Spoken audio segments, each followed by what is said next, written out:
Bonjour, je suis Claudia Prolongeau et vous écoutez Crime Story, le podcast fait divers du Parisien. Décidément, ce sont les faits divers et leurs conséquences qui ont la vedette aujourd'hui.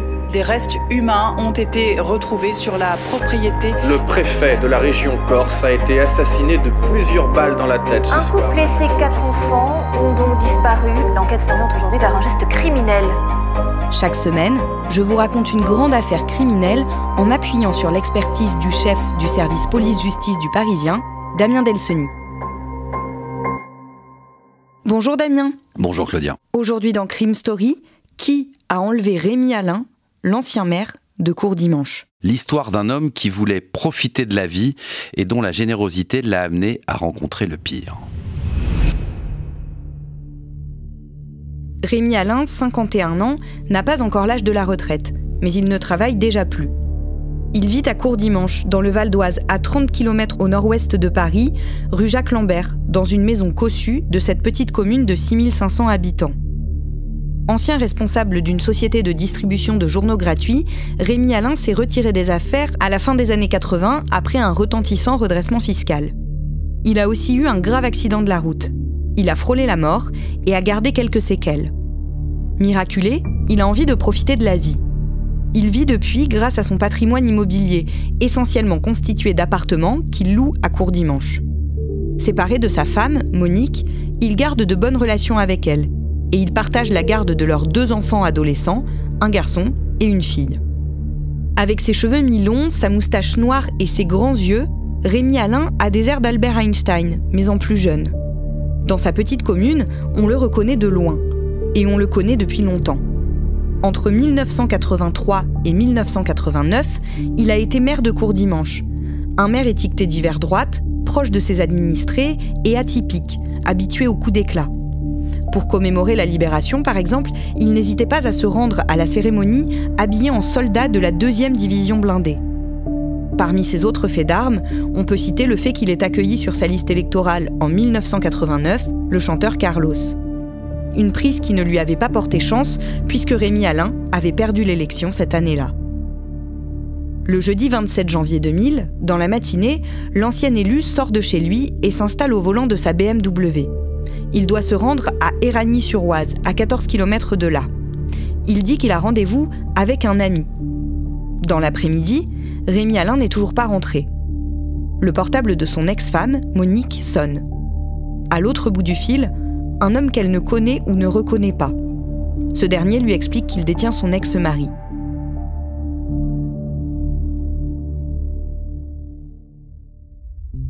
Damien, que dit cet homme précisément ? Alors c'est très clair, il lui dit qu'il a enlevé Rémi Alain et il demande une rançon de 3 millions de francs. À l'époque, on est en France, qui correspond aujourd'hui environ à 672 000 euros. Et il ajoute, il dit à la femme de Rémi Alain, enfin à l'ex-femme de Rémi Alain, que si elle prévient la police ou la gendarmerie, Rémi Alain sera exécuté. Il dit aussi qu'il a rédigé sa menace dans un courrier qu'il a glissé plus tôt dans la boîte aux lettres de la maison de Rémi Alain. Donc l'ex-femme de Rémi Alain se rend au domicile, à la maison, ouvre la boîte aux lettres et découvre effectivement une enveloppe avec à l'intérieur une lettre écrite avec des gros caractères sur laquelle il est inscrit 3 millions de francs, 48 heures, pas de police, sinon il crèvera.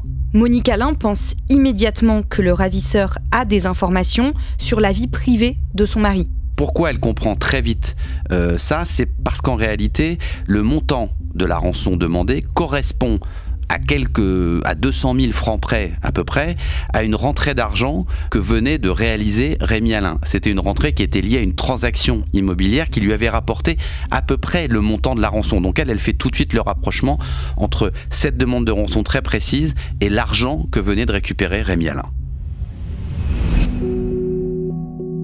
Monique décide de prévenir les autorités, dans la plus grande discrétion.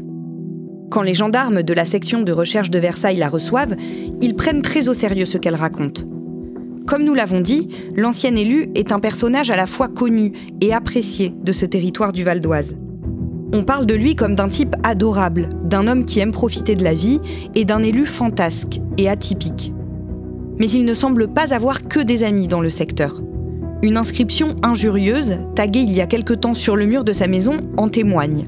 On peut y lire macro de 2e classe, ce qui laisse entendre que Rémi Alain serait directement impliqué dans des affaires de proxénétisme. Depuis plusieurs années, Rémi Alain partage son temps entre la Corse et la région parisienne, et ses relations inquiètent en effet son entourage. Mais rien ne permet de penser qu'il a ses entrées dans des réseaux de prostitution.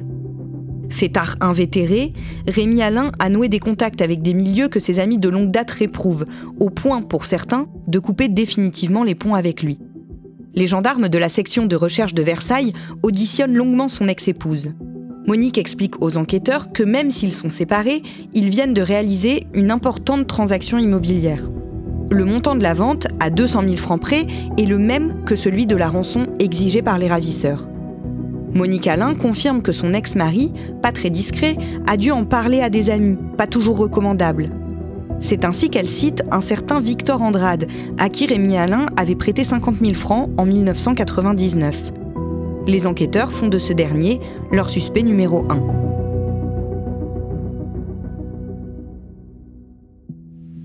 Damien, est-ce que vous pouvez nous en dire un peu plus sur Victor Andrade ? Alors, Victor Andrade, c'est un homme qui travaille dans la sécurité, qui est un peu vigile, qui peut être un peu videur de temps en temps. C'est un type avec une carrure très imposante, un visage également qui est assez glacial. C'est quelqu'un qui a un physique, le teint mat, des sourcils assez broussailleux, qui a une voix très très rauque, et donc qui travaille dans ce domaine de la sécurité, des vigiles, qui fait aussi pas mal de musculation, qui fréquente une salle de musculation. Donc voilà, c'est quelqu'un qui a déjà un passé judiciaire, mais qui surtout est pas forcément une personne qu'on peut voir en lien avec un ancien maire qui a été chef d'entreprise. À cette époque, en janvier 2000, vous êtes journaliste à l'agence locale du Parisien basée à Cergy-Pontoise. Vous apprenez l'enlèvement de Rémi Alain. Une source à l'époque va nous dire assez vite que l'ancien maire de Courdimanche, Rémi Alain, a été enlevé avec une demande de rançon.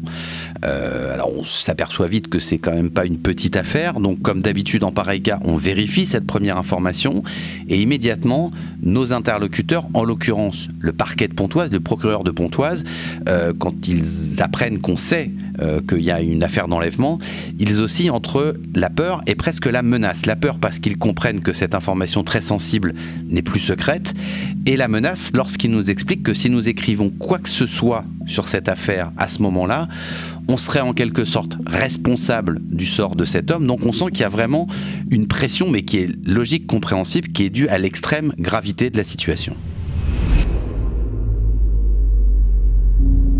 En quelques heures, une quarantaine d'enquêteurs sont mobilisés sur l'affaire. Certains commencent à patrouiller. Ils retrouvent la BMW de Rémi Alain, abandonnée sur un parking à Pontoise. Et ils commencent à étudier toutes les pistes possibles et imaginent un scénario pour tenter de récupérer l'ancien maire sain et sauf. Idéalement, il faut que Monique Alain accepte de payer la rançon. Elle pourrait alors fixer un rendez-vous au ravisseur de son ex-mari. À l'heure et au lieu dit, les gendarmes seront libres d'intervenir et, une fois Rémi Alain mis à l'abri, d'interpeller les malfaiteurs. Charge à l'ex-femme de l'otage d'organiser en partie le rendez-vous. Bien entendu, comme prévu dans ce genre de cas, les gendarmes accompagnent l'épouse de l'ancien élu et supervisent chaque échange téléphonique. Un négociateur spécialisé du GIGN se fait même passer pour un ami de la famille afin de mener les discussions. Damien, comment se déroule ce type d'intervention ? Alors, le premier objectif de cette négociation, c'est d'abord de s'assurer que l'otage est bien vivant. Donc en général, on demande une photo, une preuve de vie, en tout cas un élément qui permet d'obtenir une preuve. Ensuite, l'important, c'est en quelque sorte de gagner la confiance des ravisseurs tout en gagnant du temps. Le temps, c'est très important. Donc, il faut avoir l'air d'accepter les demandes qui sont faites par les preneurs d'otages, tout en gardant une certaine maîtrise de l'agenda. Là, en quelques heures à peine, parce que tout va très vite, un rendez-vous est fixé et en urgence, les gendarmes doivent donc s'organiser, mettre en place un dispositif avec des hommes en civil qui vont à la fois avoir pour mission d'être très proches de l'opération, mais évidemment indétectables par les ravisseurs. Le samedi 29 janvier, 2 jours après l'enlèvement de Rémi Alain, tout s'accélère. Il est 11h33 ce samedi matin, le portable de Monique Alain sonne une nouvelle fois. C'est, au bout du fil, ce sont les preneurs d'otages.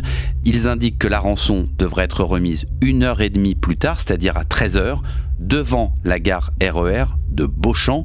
On est toujours dans le Val d'Oise, on est un peu au sud de Pontoise, entre Pontoise et Paris. Donc là, branle-bas de combat chez les gendarmes. Il faut mettre un dispositif en place en très peu de temps, en 1h30, et le GIGN est une fois de plus mobilisé. L'opération se met en place. Un samedi, en début d'après-midi, le lieu de la transaction, donc de l'échange, c'est une gare RER, donc un lieu public, extrêmement passant, avec plusieurs entrées, plusieurs sorties. Il faut, encore une fois, en urgence, installer un dispositif avec plusieurs dizaines de gendarmes qui sont évidemment en civil, censés être discrets, et en même temps partout à la fois. Par exemple, ce jour-là, il y a des gendarmes qui vont remplacer les guichetiers de la SNCF à l'intérieur de la gare pour vraiment être au sein même du dispositif tout en étant le plus incognito possible. Le risque, il est double, à la fois évidemment de se faire repérer par les ravisseurs qui vont sans doute faire des repérages avant de participer à la remise de l'otage et à la perception de la rançon, et puis évidemment éviter que l'opération tourne mal au moment de l'échange puis de l'interpellation. Donc il faut évidemment prendre en considération la possibilité d'un échange de coups de feu, ce qui serait le pire comme ça dans un lieu public. Donc les priorités, c'est bien sûr de récupérer Rémi Alain sain et sauf et éviter des victimes collatérales. À la mi-journée, tout est prêt. C'est-à-dire quelques minutes avant l'heure du rendez-vous fixé à 13h, tout est prêt, le dispositif est en place, l'heure de l'échange approche, la tension, elle est maximale, on l'imagine, l'épouse de Rémi Alain est là, les gendarmes sont donc en place, mais rien, absolument rien ne va se passer comme prévu.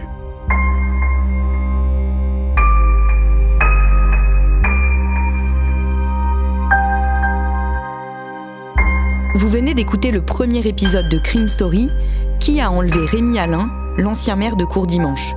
Suite et fin de ce podcast dans le deuxième épisode, déjà disponible sur toutes les plateformes d'écoute et sur leparisien.fr. Crime Story est le podcast fait divers du Parisien.